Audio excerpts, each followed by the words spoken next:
welcome to the Freedom Pact podcast. Thank you very much, Joe. Thanks for the invitation. Really is my pleasure. So before we delve into your fantastic book, The Case Against Reality, I was reading a Scientific American article entitled Humanity's Greatest Unanswered Questions, which dated back to 2017. And the question, what is the nature of consciousness, was the third biggest unanswered question. So before we delve into your fantastic work, I wonder, have you recently cracked this and you've got an exclusive for us? I'm still working on, I've got a mathematical theory of consciousness, and I'm actually this morning working on some of the mathematical implications of it. It's a dynamical system, and there's lots of mathematics to study. So I'm studying, I'm just learning new math all the time as I start to study the flow of conscious experiences through networks of conscious agents and the polytopes that come up in that and so forth. So the nice thing is there's really serious hard work to do. There is serious mathematics to do about this. It's not just, I've got this little idea about consciousness and it's just casual conversation, but no science. It's really like, okay, there's some serious math, and we're talking months or years of hard work to really pull out the implications. And so I'm really quite excited about that. And what I'm up to right now is also looking at how the dynamics of consciousness can give rise to structures that we're seeing in modern physics. The idea, ultimately, right, if I have a theory of consciousness and I'm saying consciousness is fundamental, I need to give testable predictions. And that means I have to, if I'm saying that space and time are not fundamental and only consciousness is fundamental, I have to show how space and time somehow arise as like an interface or some kind of projection from this deeper level of conscious agents and its dynamics. And that's got to be mathematically precise.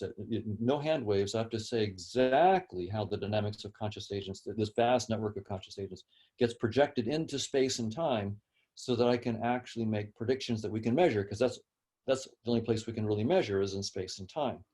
So I'm spending a lot of time learning a lot of physics, and trying to show eventually how we can project the long-term behavior of conscious agents, the so-called asymptotic behavior. What happens when you look at it, not step by step, but look at it broadly? What's happening over long stretches of the dynamics of conscious agents? Sort of like looking at the freeway, not each individual driver and how they're driving individual cars and pushing on the gas and so forth, but getting up in a helicopter and just looking at the whole freeway from high above. And you can sort of, you don't get to see the individual drivers, but you get to see sort of the global flow of traffic. Oh, there's a traffic jam here. That artery is too narrow. They really need to widen that part of the freeway. You see all that kind of stuff from high above, but you don't see all the individuals and their worries and their fears and how they're turning their steering wheel and so forth. And so the idea that I'm pursuing is that what physics does is it's the helicopter view of consciousness. It's not seeing all the details, and that's why it doesn't see consciousness as consciousness. It only sees it as like the helicopter looking at traffic from high above. You could use fluid dynamics, little particles, just unconscious particles flowing through little arteries that we call the freeways, and just look at fluid flow dynamics and forget that there's drivers involved in the whole thing, if you're looking at it from a helicopter. And so that's what I think physics is doing when it looks at consciousness. It's only seeing the long-term behavior, and so there's nothing that's recognizable as consciousness. So that's sort of what I'm working on right now, is taking those intuitive ideas and trying to make it absolutely precise so we can get some precise predictions. We do love precise predictions. I got so many questions to ask you today. I think a great place to kick this off would be, I always sort of look at consciousness through the lens of experience. Do you sort of use a different definition, or how would you define the term consciousness? Right. So I would agree that conscious experiences are sort of the foundational aspect of what I'm thinking about. And by experience, I mean, you can mean several things by experiences, right? So I need to be a little precise about that. By that, by experience, I mean simple things like, the smell of garlic or the taste of cheese, something that I could imagine a mouse has, right? So I'm not talking necessarily about high levels of consciousness, self-awareness, and things like that. I'm talking about simple, raw experiences. And for me as well, I'm taking them as having a qualitative aspect of what it is like to experience aspect.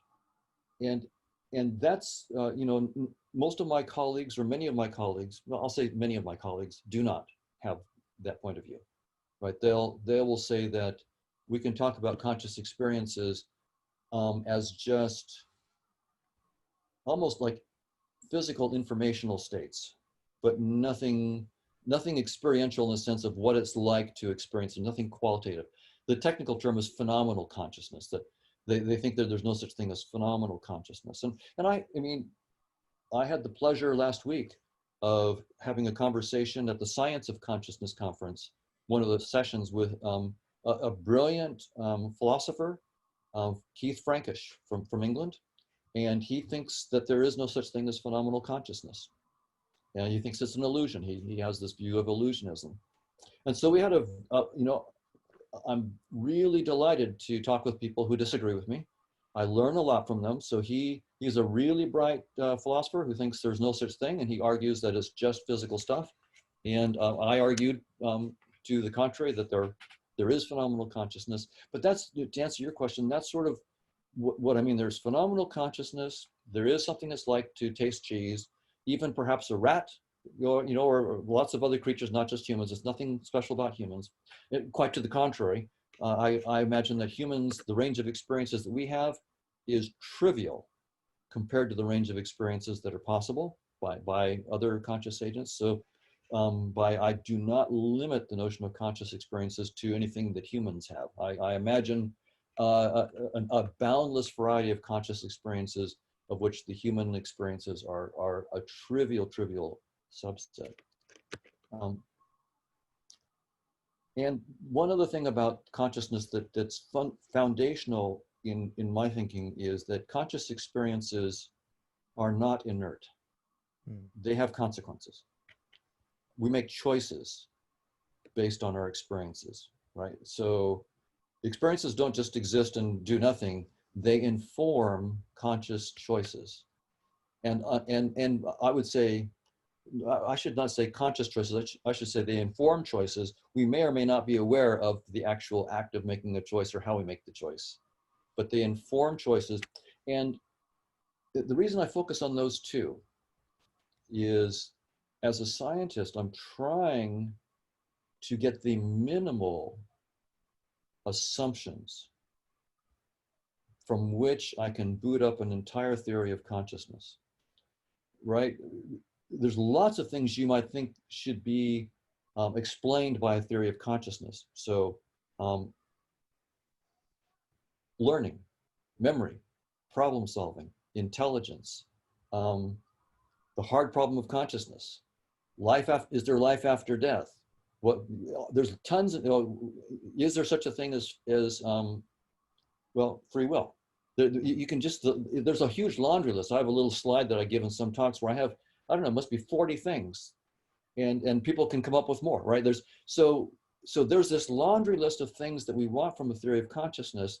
And, if I just assume them all, well, then yeah, I've got a theory of consciousness, but it doesn't do anything. I've just assumed it all. So what we do when we build up a theory in science is we try to find the absolute bare minimum of assumptions that allow us to explain everything else. And so the one that you picked, experience, is one of my two assumptions. The other assumption is that experiences inform decisions that are in some sense free, not absolutely free, but they are not determined either. So they're not perfectly free, and they're not perfectly determined. They're influenced by one's experiences and agents' experiences and the influences of other agents. Those are my only two assumptions. the key, top level assumptions. Then the assumptions about how I cash that out mathematically are also intended to be as non-restrictive as possible. I won't go into the math unless you want to, but just when I do the mathematical side, so the two assumptions are that there are experiences, they inform choices. I can turn those two assumptions into mathematics, and I try to make it as completely non-restrictive as possible in the mathematics. And then the goal is to explain everything: learning, memory, problem solving, the notion of self. I don't assume that there's a self. The self itself is something that would be constructed by networks of conscious agents. So I have to do all of that work. I didn't assume it, so I have to actually build it, and that's the point. So make the minimal assumptions, and then you're forced to build everything else, including building the link to physics, the projection into physics. I'm really interested in the consciousness theory and why we haven't sort of cracked it. And I want to get into the mathematics side, as you pointed out. But one of the things I would love to ask you is very similar to the question that Francis Crick put forward. Do we need more data to understand it, or have we just not found the right experiment? Well, it's hard to argue with Francis. Yeah. He was an absolute genius. I had the pleasure of knowing him. And in his 80s, he was sharper, had a better memory, and more incisive thinking than I've ever had at any point in my life. He was truly a brilliant man. So if I disagree with him, it's with great respect and acknowledging that if I were a betting man, I should bet on Francis, not on Don Hoffman. So, but Francis was a hard-nosed physicalist. He thought that space and time and physical objects like neurons are the fundamental nature of reality, and that we have to boot up a theory of consciousness based on some kinds of properties of neural systems or embodied neural systems. And his idea was roughly that, look, before 1953, before the discovery of DNA by Watson and Crick and its structure, one could be a serious thinker about biology and have thought that maybe there was an elan vital, something non-physical that was special about life, right? Mm-hmm. And with the discovery of the double helix, that elan vital notion of life became much less tenable, because now you had this notion of the genetic information that's passed on from generation to generation, the notion of replication, eventually the coding system for proteins, the whole bit. So what Francis was trying to do was to discover effectively the double helix, the DNA of neuroscience that would solve the problem of consciousness. That was what he spent the last 20 years of his life. And, you can't rule out the possibility, which is, as you pointed out, what Francis was saying is that if we continue to do research in neuroscience, we may find that empirical fact where all of a sudden the lights just turn on, just like it did with DNA. You go, oh, it has not escaped our notice, as they put in their famous 1953 paper. It has not escaped our notice, the implications for replication and so forth. So it wouldn't escape our notice if we discovered this one fact about neuroscience, how it solves the riddles of consciousness. Now, we haven't found it. We haven't found it yet, but in 1952, you could have said the same thing about life, right? We haven't found it, right? So Francis is, his idea, I think, cannot be ruled out a priori on biological grounds. Now, I'm thinking about physics grounds that seem to start ruling that kind of thing out. The idea from physics, in particular, putting together general relativity and quantum field theory together, gravity and quantum mechanics. When you put them together, to make them work, you have to let go of space-time. Space-time is doomed. It cannot be fundamental. And I think the very notion that objects in space-time exist when they're not perceived and have genuine causal powers goes with it. Space-time is doomed, and with it goes physical objects, including neurons. Neurons, like any physical, so space and time, when physicists say space and time is doomed, or space-time is doomed, they're saying that it's not a fundamental concept in physics. They don't know what is fundamental, but it's not space-time. Space-time is emergent. And that means that in all likelihood, the true cause and effect, if there is cause and effect, isn't inside space and time. We'll have a picture perhaps in space and time of a cause and effect that's not true. It's just a picture of the deeper level of cause and effect. And then evolution by natural selection seems to be saying the same thing. This is work that I've done with some of my colleagues, including Chetan Prakash and Brian Marion and Justin Mark and others. Evolution by natural selection seems to be agreeing with quantum theory and gravity that space-time cannot be fundamental. So, and we can go into that we will go into it, I guess, in the evolutionary thing. But the point here is that, just looking at the neuroscience alone, if you're just a neuroscientist, then yes, what Francis is saying, sure, we can't rule it out. But when you look beyond neuroscience to evolution by natural selection, and then the relationship of quantum theory and gravity, our three big pillars of science, when you look at them squarely, are telling us that space-time cannot be fundamental.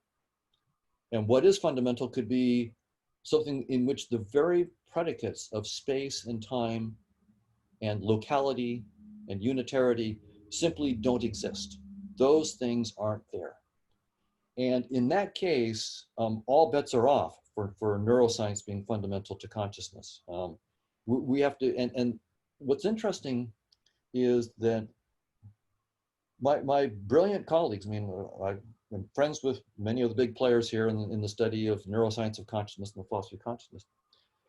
Most of them would reply to what I've just said by saying there's no evidence that anything but classical physics is relevant to consciousness, except, of course, the orchestrated objective reduction by Penrose and Hameroff. They're looking at quantum phenomena. But most would say, it's purely classical, nothing to see here. And I'm saying that's really dated. Physics has moved well beyond classical mechanics. It's now moving beyond space-time and quantum theory. And the leaders in the thinking right now are looking at structures in which even quantum theory does not exist. There are no Hilbert spaces. There are no Lorentz invariant. There's no locality. There's no Lorentz invariance. It's a completely new realm. And so for those reasons, I will politely disagree with Francis. I mean, the fields of physics and evolutionary theory have advanced in the last 20, 30 years to make it seem very unlikely that we're going to find the double helix of neuroscience that will rule out, that will explain consciousness. I find that so fascinating. And I would love to sort of wrap up this little segment of why it is so difficult for us to come up with a nomological network of, why there is a theory or what the theory of consciousness is. And I wonder, why isn't this perhaps an Occam's razor argument? You've sort of discussed this in chapter 10 of your book. Why wouldn't this say be the simplest explanation would win? Why isn't that? Why wouldn't the idea that consciousness is fundamental be the simplest explanation, or that physics is fundamental? The former. The consciousness is fundamental. Yeah. Mm-hmm. Right. So my colleagues would argue that they don't want to start with consciousness, that is not fundamental, because first, physics has been so successful for the last 4 centuries and has been based on space-time. right? Ever since at least Newton, but even before, physics has completely transformed the world. And the fact that we're talking here via Zoom, all of the wizardry that we're doing is all due to the dramatic success of a physicalist worldview.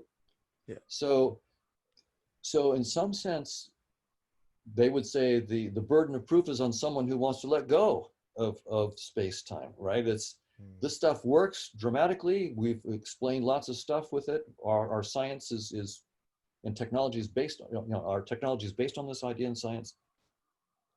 And so the burden is on someone who if we've been able to do all this without consciousness, not assuming anything consciousness being fundamental, then we should just give it the good old college try and keep going. And hey, that's a reasonable position. The only reason that I think it, even on their own terms, it may not be reasonable is these dark clouds that I just mentioned, that space-time is doomed, that is coming from quantum theory and gravity, and also from evolution by natural selection. That has to play out. But I think when it plays out, we'll realize that space-time has had a good ride. It was an incredibly powerful framework, and it's over. And it's time to move on. Just like Newton's space and time was an incredibly powerful framework for centuries until Einstein. And it seemed inconceivable in 1890 that something seriously wrong could be happening with Newton. It was successful for centuries.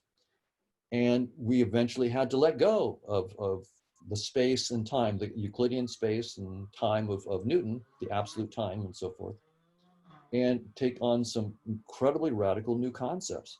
And I think that the same thing is about to happen with space-time itself. Space-time now has had just over a century. That's a good ride, and it's done a lot for us.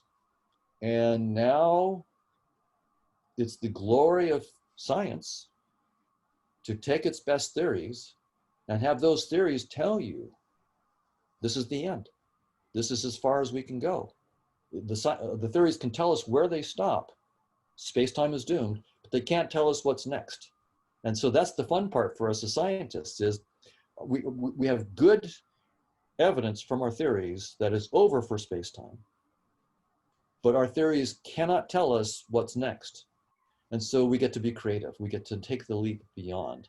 And so in that sense, I think that for me, the answer to your question is, if I'm going to take a leap beyond and I have to let go of space and time, and I ultimately want to understand consciousness, then why don't I start with consciousness?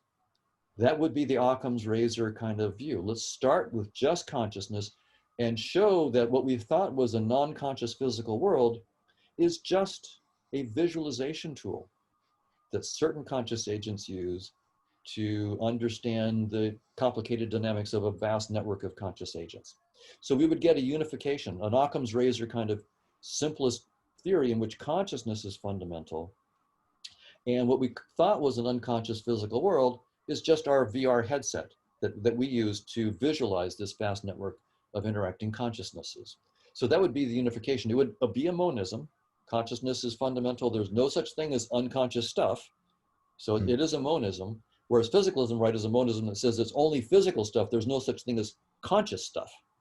But now I'm saying space-time is doomed, and that kind of physicalism is going to be doomed. So let's start with consciousness and boot up space-time as a headset.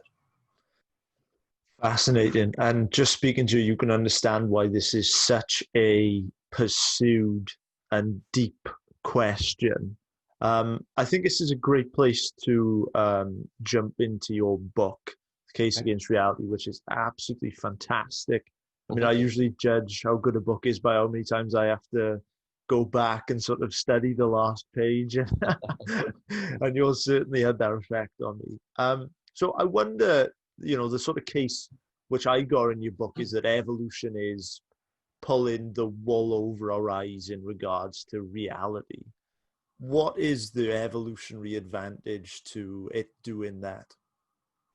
Right. So it's actually I think, quite common among serious thinkers in evolutionary theory to recognize that evolution um, will have selection pressures on us to have false beliefs, right? So for example, um, Keith Frankish, the philosopher that I was talking with last week, is arguing on evolutionary grounds that our belief in conscious experiences is an illusion that has been played on us, right? Now, he doesn't explain how, but he understands that there's work to be done to actually, say why evolution did that in that particular case of phenomenal consciousness gave us false beliefs. And he agrees that there's work to be done. But it's quite common to say that evolution would select us to have false beliefs. So Steve Pinker has a wonderful paper called "So How Does the Mind Work?" that he published in 2005, and he lists 5 different reasons why evolution might lead to false beliefs. Right? Among them are, truth can be complicated and time-consuming to compute. So heuristics and shortcuts. If you're spending all the time computing all the details of a tiger, instead of just figuring out I better run, the tiger's going to eat you, kind of thing. So computing the truth may not always be what you want to do. You may need to have some quick heuristics. If it's sort of red and has stripes and is behind bushes, get out of there. Right, that kind of thing. You don't need to compute in detail. Oh yeah, that's a tiger, and by the way, it's really biting into my arm right now. Oh, now it's biting my chest. Well, see, that's not the kind of truth that's going to help you. So there's that kind of thing. There's also we do lots of inductive inferences in perception and cognition. These are and these inferences require assumptions, and the assumptions that may have kept us alive during the Pleistocene are maybe not the assumptions we need to see truth today, right? So there's that kind of argument. There's the argument that we're social animals. And so often our beliefs are shaped by membership in a group. I want to, show that I'm part of this in-group. It might be a religious group, it might be a political group. And so I adopt the positions and beliefs of that group, not because I've done a deep, detailed analysis, but because I want to be in, and I want to be, loved by my group and accepted. So there are social pressures toward false beliefs. And that's why false beliefs can really last in these groups, right? Because they perpetuate. And also there's the fact that, showing that you can have some really brilliant or amazing ideas can be a way of showing off, right? And so exotic beliefs, not necessarily true beliefs, but just exotic beliefs can be shaped by natural selection. And some, Pinker suggests that may explain some of what goes on in academia. But and then finally, there's the the idea that from evolutionary theory, there are selection pressures to deceive. And the best deceiver, it turns out, is someone who is self-deceived. If I don't even know that I'm lying, then it's going to be hard for you to detect that I'm lying. And so this is an argument by Robert Trivers, an evolutionary biologist, that the best deceiver is one who is self-deceived, and there are selection pressures for us to be deeply self-deceived. Now, the one I worked with, so those are sort of common. So this is not new to me. Those are all common in the field. So I said all that just to say that it's not unusual for evolutionary theorists who really know the field of evolutionary dynamics, evolutionary game theory and so forth, to say, yeah, there are selection pressures for us not to necessarily have completely true beliefs. I'm taking it in a new direction, that kind of argument. I'm saying our very perceptions, the raw perceptions of tables and chairs, forks and spoons, the moon and the sun and so forth, that there are selection pressures that none of the structures that we see, the structure of distance between me and you in space, the shape of a spoon, the colors, the textures, all of these structures that we see that we call, quote unquote, the physical world, I'm saying that evolutionary game theory entails the stunning theorem that the probability is zero that any of the structures that we see in perception, space, time, shapes, colors, any of those structures reflect anything about the true structure of an objective reality. Our perceptions, the structures in our perceptions are not the structures of objective reality with probability 1. That's the theorem. It's a truly stunning theorem. That's why I'm saying space-time is doomed. Not just because the physicists are saying it, from gravity and quantum theory. I'm saying space-time is doomed because natural selection entails that the structure of space-time as we see it, so space and time, most of us don't see space-time in the technical sense that the physicists talk about, but we see space and time. The structure of the space, like distances and sequences of times, those structures almost surely do not reflect the structure of objective reality, according to evolution by natural selection. And so that's the stunning reason why I'm saying that our perceptions don't show us the truth. And how does that get to the consciousness thing? Well, when we look inside of skulls, we see brains. And if we look closely, we see neurons. And we assume that those brains and neurons exist when they're not perceived. And we assume that those neurons, their activity causes our conscious experiences. And I'm saying those neurons are merely icons in a little virtual reality headset that evolution has given us. And just like if you have a VR headset on, you're playing like virtual tennis, and you see a tennis ball that you and your friend are going to be playing with. Well, the tennis ball exists when you look at it. You see the green tennis ball. When you look away, there is literally no tennis ball. There was no tennis ball to begin with, but when you look, you just get pixels, shot to your headset that make you create the illusion of a tennis ball. And so you destroy the tennis ball when you look away. When you look at the tennis ball, you create one in your virtual, it's a virtual icon for you. And you can play the game with this virtual icon is perfectly fine. Well, neurons are the virtual icons that we create when we look inside skulls. They don't exist when they're not perceived, and therefore they have no causal powers. So my diagnosis for why we can't boot up a theory of consciousness from neurons is that neurons don't even exist when they're not perceived. How could they boot up consciousness? So I guess that the person listening now, they're probably thinking, okay, it's such a compelling case which links so many different theories in, from evolutionary game theory to various aspects of physics and other massively detailed areas. I imagine the person I was thinking, okay, if cups aren't cups and buses aren't buses and knives aren't knives, then what are they? So what are these things? They're just like the icons on the desktop of your computer, right? If you're writing a paper or crafting an email or something like that, and the icon for the item that you're doing, like your paper. So you're writing a book. You've been at it for a year, and the icon for your book is blue and rectangular in the middle of your screen. Does that mean that the book itself is blue and rectangular in the middle of your computer? No, I mean it's really silly. So the idea is that the reason the icons on your desktop are useful is because they don't show you the truth, right? In this metaphor, the truth are the voltages and magnetic fields inside the diodes and resistors of your computer. Well, I mean, if you had to know that truth to write your book, like toggle voltages to write your book, none of us would write books. We couldn't do it. Knowing the truth gets in the way.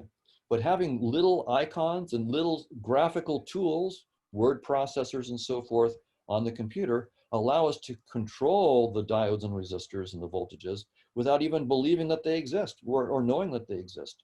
So, and that's what evolution did for us. It gave us things like lions and tigers and snakes and cliffs as warnings.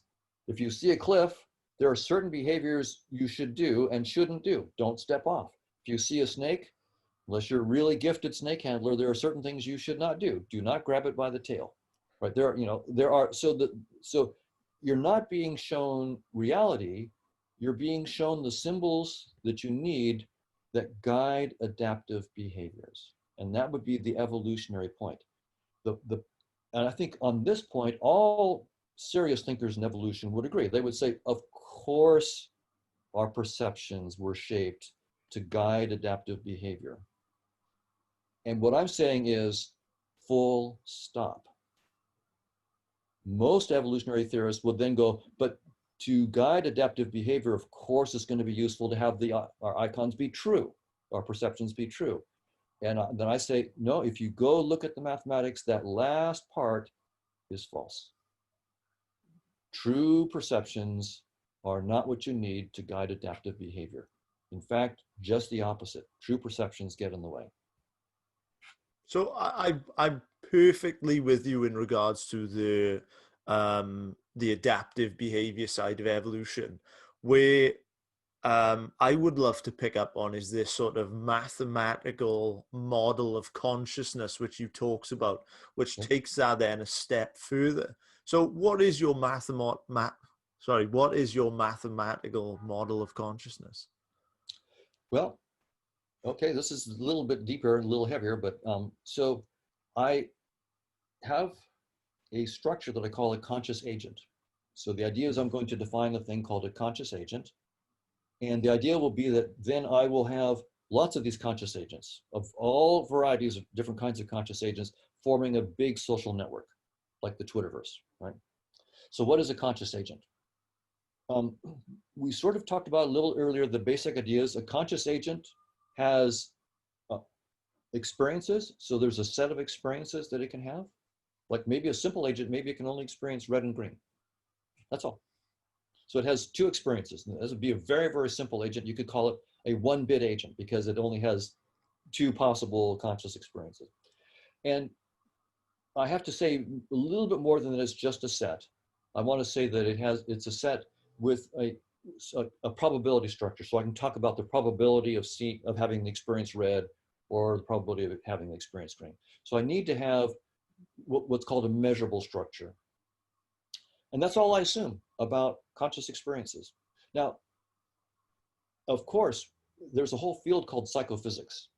And I've done some work myself in psychophysics. And when we study experiences like colors, we find that there are other structures. There is a geometry of color space. And there is a metric. One can actually talk about a non-Euclidean metric about how similar colors are to each other. Like red and orange are much more similar to each other than red and blue. And so you can actually talk about a mathematical metric, a non-Euclidean metric, and is geometry of color space. There's a lot of good work there. Now, so I'm not excluding that kind of structure in my definition of a conscious agent, but I don't want to build it into my basic definition. So my basic definition only says each agent has a set of conscious experiences with just the minimal structure required to do probabilities, to talk about probabilities of experiencing. So that's sort of the philosophy of it. Of course, for a particular conscious agent, there could be this non-Euclidean geometry. Maybe it's got a very rich color space with a non-Euclidean geometry. I'm not disallowing that, but I'm not putting that in my definition. So that's the conscious experience part. And then the next part is, I said that those would inform choices. And the idea there is, again, I want to have the minimal mathematical statement of what I mean by that, right? And the sort of the minimal one that I could think of, and we can talk about it, but is to say that if I have, the idea is roughly like this, if I have the experience red, then I want to be able to talk about the probabilities that I do this, that, or the other to other agents and their experiences, right? To influence their experiences. So that's the intuition. If I experience red, then I want to say, these are the probabilities for doing this, that, and the other to other agents and their experiences. Well, so that says for red, I want to list the probabilities. And then say for green, I want to list, presumably if I see green, I might do something different, right? So I would have different probabilities for this, that, and the other that I would do. And it turns out that a simple mathematical structure that says the probabilities of doing this, that, and the other, given red, green, blue, whatever it might be, is called a Markovian kernel. And so I write down that an agent really has a Markovian kernel, and it has a couple of them. One, to choose what action it's going to take, and then the other where once it's got the action, how that affects the other conscious agents. But those are just Markovian kernels. And so each conscious agent is really a set of conscious experiences and a couple kernels by which it influences other conscious agents. That's it. Very, very simple. It's provable. So first, this is a network, right? It's a vast network. It's not acyclic. There can be cycles in this network. And network dynamics is really complicated. It's a relatively new field in the last few decades, especially with the internet and so forth. We've really had to start understanding network dynamics in a deep, deep way. And so there's many of the basic properties are still not known to mathematicians. This is really open territory. So I'm plunging in immediately to an area where, of course, there's a lot of good work, but there are a lot of open questions. And that's sort of the top level of the mathematics. Then we have to look at how networks so for me now, I have the basic definition of a network dynamics. Now for me, I have to explore what can this network do, right? The first thing is it's a theorem that anything that a network of computers can do, a network of conscious agents can do. That's a theorem. So anything that's computable by computers or networks of computers is also in principle computed by a network of conscious agents. It's a trivial theorem to prove. So I know that anything that computer systems can do, I can do with a network of conscious agents in terms of just the formal properties of what it can compute. So it's universal Turing, put it that way. It's the universal Turing system.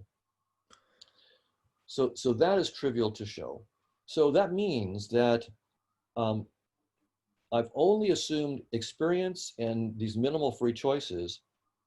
I can build theories of learning, memory, intelligence, problem solving, and the self. These now I know can be built, right? Like literally I know they can be built because I have this theorem that this is a universal computing platform. So I can build theories, but the processors are not unconscious machines, they're conscious choosing agents. So these conscious agents are the fundamental quote unquote computing elements. It's really conscious experiences informing genuine choices that are equivalent in power to Turing machines, universal Turing machines, which are assumed to be unconscious, deterministic physical systems, or non-deterministic. Non-deterministic Turing machines have the same power as deterministic Turing machines in terms of the class of functions they can compute. So that means I can, and this is what we're up to, one of the things we're up to is we can now start to use this network of conscious agents as an alternative to like neural networks to build up theories of cognitive processes. So that's one of the things that we can do with it. I find that extremely fascinating. And one of the things in which I'd love to touch on with that, because I feel like that links into the evolution side as well, as I'd love to touch into this concept of observation versus measurement and why this could potentially be key in this whole consciousness conception. Great question. And this is an issue that gets raised often against my evolutionary argument, right? That I'm saying that our senses have evolved not to show us the truth, but that's just about our personal observations. And science does more than observation, the argument could be. It does measurement, right? So I might be sitting here and measuring how things move with respect to me and so forth, and how far things are with respect to me. But a physicist might, for example, be using all sorts of measuring devices, like light clocks and so forth, to actually show that maybe what looks like a simultaneous, so in special relativity, right? Say special relativity, right?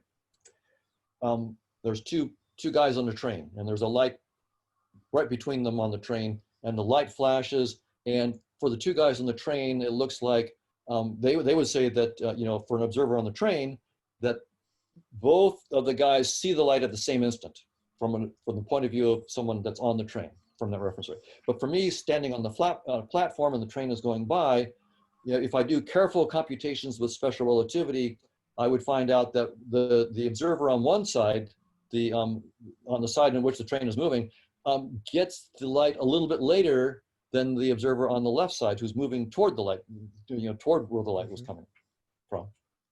And so from my point of view on the train, I would say that they have they don't see the light at the same time. And so that would be what a physicist would call measurement, that I'm using, you know, I'm using not only my observations, but also some deep logic, like Einstein's theory, you know, the Lorentz invariance and Einstein's theory of special relativity, to do a measurement. And then they might say, but in that case, I'm getting at reality. Now, there I'm getting at reality. Observation may not get at reality, but measurement gets at reality. That would be, and so what you're saying about evolution of natural selection doesn't hold, they might say. That's just about observation. And my reply to that is, think about someone playing virtual reality Grand Theft Auto. So you put on your headset and you got some other friends who are have their headsets on.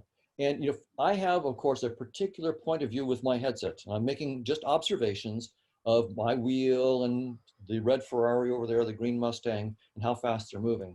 But if I wanted to, and my friends and I cooperated, we might start to compare observations and do some hard work and realize that there's a Newtonian physics going on here. There are Euclidean distances and Euclidean times, and we could actually work out, aha, there is actually a Euclidean geometry going on. I don't see it completely from my own little headset point of view, but when I compare Joe and Susan and all the, we write down the math, we see that, yeah, this is Euclidean geometry. So you might then take the step and say, aha, that means we see the truth. Well, no, you don't see the truth. You're seeing just a property of the game. That's the way the guy who wrote the software of the game, he built, or she built, the team built a Euclidean virtual physics into the game. And so you're finding that virtual physics of the game. And so that's what I'm saying, the physicists too, space-time and Lorentz invariance is not fundamental reality. It's just the structure of our headset. It's the structure of the game. And so when physicists say that measurement gets us to the truth, the reality, I say, well, in the case of Lorentz invariance, it does not. It gets you to a structure of the headset, the VR headset that evolution has given us. But space-time is doomed, and so there's going to be a deeper structure. Now, I'm not saying, by the way, that science could not possibly get us to a deeper understanding of objective reality and its structure, right? You might say, well, haven't you just contradicted yourself? I mean, you just said that evolution said that can't be. But yeah, evolution says that can't be, but evolution is only a theory in our space-time. It's not universally true. So evolution is saying there is something beyond space-time. Well, in that thing beyond space-time is going to be a dynamical theory that's more general than evolution. And in that more general theory, it may be that it's allowed for us to have truths, to perceive truths. So there's going to be this deeper reality outside of space and time with its own dynamics. In my case, I'm saying it's the network of conscious agents and the network dynamics of conscious agents. When I take that dynamics and project it back into a space-time headset with its Lorentz invariance, I better get back evolution by natural selection as a special case dynamics. Not the final dynamics, it's just the headset version of the deeper dynamics that's outside the headset. And so that's the game we have to play in science. We have to take our best theories, which so far have been inside the headset. Science so far, almost, I would say 99.99% of all science has been a study of our headset and nothing else. Right now, science is just taking the first steps outside of the headset. When we say space-time is doomed, and physicists are starting to look for structures outside of space-time, then I think, yes, for the first time, science is now venturing outside of the headset. And all the work that we've done in the headset is extremely valuable, because anything that we propose outside the headset, we have to show how it projects back into our space-time headset, because that's where we can test. So we know how to test physics and all evolution by natural. We know how to do hard-nosed, can't fool me tests inside the headset. So we haven't wasted our time. It's been extremely valuable. We just didn't know that we were studying the headset. Now, for the first time, we can crawl, we can use science. I think it's up to the task. We can use scientific tools to venture outside of the headset. And I'm not saying that we're guaranteed to be right. And in fact, even if we happen to get a correct theory, we can't know that we're right. Because then, even if every experiment we do confirms the predictions of our theory, that doesn't mean we're right. It just means we haven't been smart enough to get the next experiment that shows we're wrong. So that's an interesting epistemic situation we have as scientists and as human beings. We can never know if we're right. And if I were a betting person, I would bet against us, right? If you look at the history of human thought, we're systematically wrong. We believed in flat Earth. Everybody believed it. You had to be a fool not to believe it. We were wrong. Then we thought the Earth was the center of the universe. Everybody believed it. You had to be a fool not to believe. Systematically, all of us, we talk about herd mentality. We've had the herd mentality and we've been wrong repeatedly. So why should, and every generation has thought, oh, but now we've got it right. So if we look back, history of thought, everybody goes, well, all the previous people were fools. We now understand. And it turns out they were fools too, just not fools in the same way. So I don't want to be a fool that way. I'm just going to put it flat out. I'm probably wrong, but it's the best idea I've got so far. And that's where I think we need to be as scientists. That's how we make progress. We have to say, these are our best theories. We have to study them, take them very, very seriously, because it's the best tools we've got. So to not take them seriously is not to be a serious scientist. But always recognize, of course, we're probably wrong, and be looking for the hint about the next step. I love that. And, you're so right. I mean, you had Pythagoras that, said, oh, actually the world isn't flat. And then you look at someone like Charles Darwin with his sexual selection theory. And I would love to know where you actually see this going, because I think towards the end of your book, you talk about Steven Pinker basically said, like, look, we may never actually find out. We may actually never get a concrete theory for it. So where do you actually see this theory of consciousness going? Will there ever be answered? Right. Now, I think Steve, who is a brilliant thinker and a good friend, I think when Steve was saying that we may not get a theory of consciousness, he was thinking from within a physicalist framework. Mm-hmm. And he's saying that, he's taking it very, very seriously, the repeated failures of attempts to start with neural activity or computer architectures and computer functions and so forth. And Steve was pretty hard-nosed. He recognizes that those are not giving you phenomenal consciousness. And he doesn't want a hand wave. None of us want a hand wave, but and so I think that's the honest point of view. If you take physicalism really seriously, consciousness is not fundamental in the beginning of the universe, then you have to say that we don't have any theories that could explain how physical systems could give rise to consciousness. So right now, we just have to say we can't understand that. Maybe the way we should think about it in that case is, it's true that physical systems somehow give rise to consciousness, but our puny brains will never figure it out. That's surely a plausible position, right? We don't expect monkeys to understand quantum mechanics. I could be the most gifted teacher, but if I have a room full of monkeys, good luck. Yeah, it's not going to happen. And so maybe we're like monkeys when it comes to the question of consciousness and how physics could give rise to it. Maybe it is true that physics without consciousness could somehow boot up consciousness, but we're just monkeys and we can't. I rarely disagree with Steve. So I agree with him that that's certainly quite possible.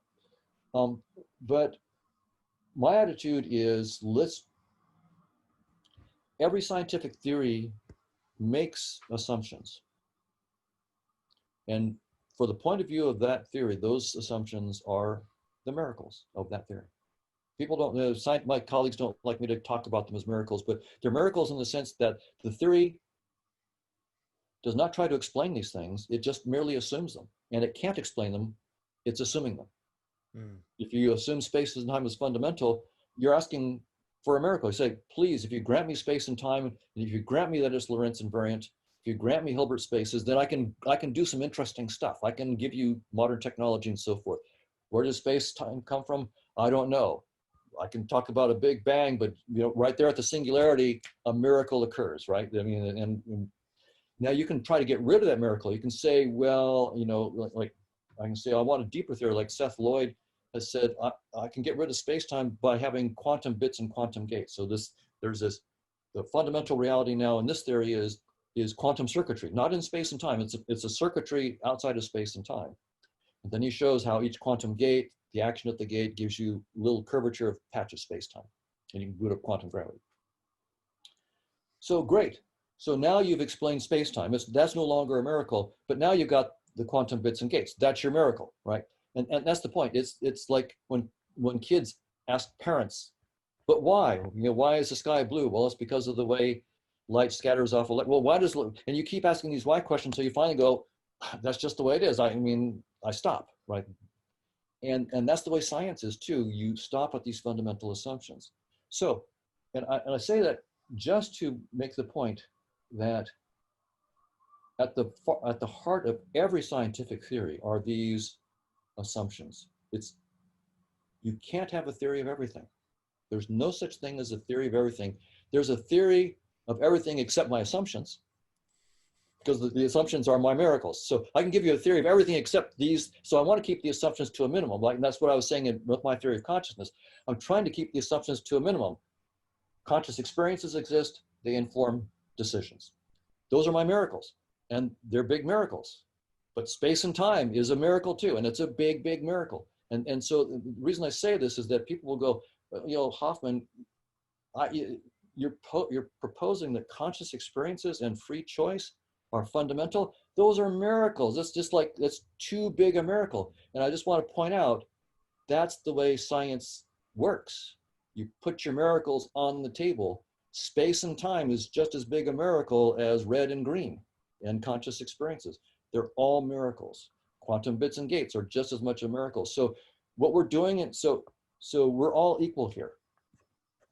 We're all putting miracles on the table. The proof of the pudding is, what can you do with the miracles that you've assumed? How much else can you explain? If I start with a space and time miracle, a physicalist miracle, we've utterly failed to explain anything about consciousness. Not even, by that I mean, there's not one of these physicalist theories that can explain even one specific conscious experience, like the taste of chocolate. What is the integrated information, computational architecture, causal computational circuitry that must be or give rise to the taste of chocolate, or any specific experience? They can't do it. Orchestrated collapse of microtubule states. Okay, what is the orchestrated collapse that is the taste of vanilla, or any specific conscious experience? Or what is the global workspace structure and broadcast circuitry that is, the smell of garlic? Please just give me one example of one experience that you can say what the physicalist structure is that gives rise to it, or is that. They can't do a single one. That's what I mean by there is no explanatory power for even one conscious experience from physicalism. So given that kind of utter failure, they can't use Occam's razor and say we need to stick with physicalist principles because that's the simplest. Occam's only applies to theories that succeed. Occam says if you have two theories that succeed in explaining something, then pick the simplest. Well, they don't qualify. Physicalism doesn't qualify for the Occam's razor here because it doesn't succeed in explaining even one specific conscious experience. So I take the other approach. I say, okay, I'm going to take as my miracle that there are conscious experiences. That's a big, hefty miracle. And when you really ponder what I'm saying, it's truly amazing, right? It's a lot to think about. Conscious experiences are fundamental, not the Big Bang, not space and time, conscious experiences. That's a big one. And then free choice. But those are my two assumptions, and they can be put in simple mathematical statements. Now the question is, can I explain the appearance of Minkowski space and curved space-times and quantum field theory and evolution by natural selection as a projection of the dynamics of conscious agents? Well, that's what I'm working on. Because if I can do that, then I do have Occam's razor on my side. What I can then say is that there are two theories now that explain, say, quantum field theory, right? One in which you start with space and time, one in which I start with consciousness and conscious agents. Both can explain the same phenomena. Hopefully I'll be able to explain new stuff and make new predictions. Then I really win, right? That would be the real win. New predictions that you couldn't get from a space-time framework, then it's really game over. But even if I didn't get that, if I can just start with a mathematical theory of consciousness and get everything that quantum physics has got so far in general relativity and evolution by natural selection, then I win based on Occam's razor. I can explain consciousness. Well, I have a framework that put it this way, gives a theory of consciousness. It's assuming aspects of consciousness. And I don't have to assume anything about physics. I'm not assuming space and time. I boot them up from a theory of consciousness. Whereas the physicalist has to assume space and time. Those are miracles. And they can't explain consciousness. That's a miracle too. So I have fewer miracles. So that's sort of the Occam's razor argument for starting with consciousness. Now, the way that the physicalist can, of course, counter is to succeed in coming up with, for example, an integrated information theory, causal computational architecture that is exactly, that you can say, this is the taste of vanilla, or this gives rise to the taste. Give me even one, and it's a completely different game. I'm no longer in the good position that I was in. So. I love that. And I love speaking to you. And I want to link people to your fantastic book, The Case Against Reality, which will be in the show notes below. Before I go, I've got a couple of quick fire Sure. questions for you, which I would love to ask. These are not related to your work, but more in regards to you. We always ask these at the end of each podcast. So I would love to know, Donald, what books have impacted your life? Wow.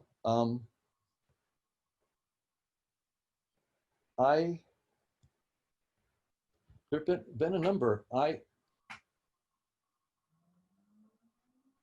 One was David Marr's book, Vision. I was David's student at MIT. David Marr and Whitman Richards were my co-advisors, and David died while I was his graduate student at MIT.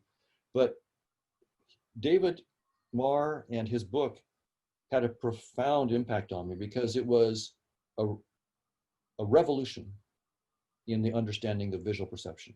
Marr he died when he was 35, but he revolutionized the field by the time he was 35. And so I would say, if it weren't for Marr, I wouldn't actually be in this field, because it was as an undergraduate at UCLA that I took a class where we read a couple of David Marr's papers. And I said, who is this guy? Where is he? I want to work with this guy. And so it was his papers in that book that really got me going. So hats off to David Marr. So that'd be one big book. I think I've been heavily influenced by Steven Pinker's book, How the Mind Works. I was aware of evolutionary psychology before his book, but I knew Lita Cosmides and had interviewed her actually at UCI for a job position, which we should have given her. I urged our department to give her the job, but new fields get accepted very slowly. So, but Pinker's book, How the Mind Works, really helped me to grasp the potential and power of evolutionary psychology. And that book ultimately then was responsible for me getting into using evolutionary game theoretic analyses to study perception. And so I thank Steve He may not approve of the output of what I've done, but I can thank him as a friend for stimulating me to think in those directions. I love that. And the last question I've got for you today, before we tell these guys where they can connect with you and we link up to your work, is what makes a life worth living? Ah, wow. Well, I should say off right up front, I don't know, but I can give you my guesses. Please, please. For me, because in this work that I'm doing in consciousness, right, there's a question, the question that you ask is really, in that framework, is what is consciousness about? If there is consciousness and it's doing something, why? What the heck is it doing and why? Because, so that would be what makes life worth doing, right? In some sense, if that's what it's about. And the answer is I don't know, but I've only had one idea that's deep enough so far to be taken seriously. It doesn't mean it's right, but it means that it's worth at least taking seriously. And it comes from Gödel's incompleteness theorem. And the short of his incompleteness theorem is that there's no end to the discovery of mathematical structure. No matter how much you discover of mathematical structure, there is endless more to discover. It's unending. And in a universe that I'm proposing in which consciousness is all there is, that's what it is, then mathematical structure is all and only about consciousness and varieties of consciousness. And so in that context, Gödel's theorem leads to what I call Gödel's candy store. It's an infinite variety of conscious experiences to explore. And what he's promised us with his theorem and proven is that the exploration in principle can never end. And so in that point of view, what consciousness is about is the joy, the delight of the endless exploration of the possible varieties of consciousness. And so in that sense, if you're exploring in art, if you're exploring in music, if you're exploring in science, if you're exploring in sport, if you're exploring and humbly being open to novelty in your exploration, not arrogantly thinking that you know it all, but being humbly open to learning more, even in an area where you're quote unquote the expert. I think that's what makes life worth living and a worthwhile pattern of life. But again, that's my best theory so far, and I won't be arrogant about it. Maybe I'm wrong. I thought that was a beautiful answer. Can you tell these guys where they can connect with you, or if you've got any closing messages for them? Well, I have my book, The Case Against Reality, that they can see these ideas in some detail. I have a Twitter feed, Donald D. Hoffman, DonaldHoffman, at Donald D. Hoffman. So I tweet, not, I'm not a hard tweeter. I don't tweet all the time, but when I find something of interest or I have a new talk, I'll tweet about it. So people, if you want to see my talks, I've tweeted most of my talks and links so that people can go and see my talks.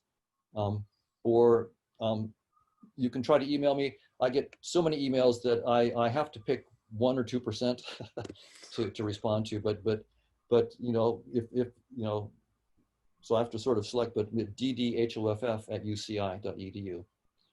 I can't promise that I'll get back to, but every once in a while I can.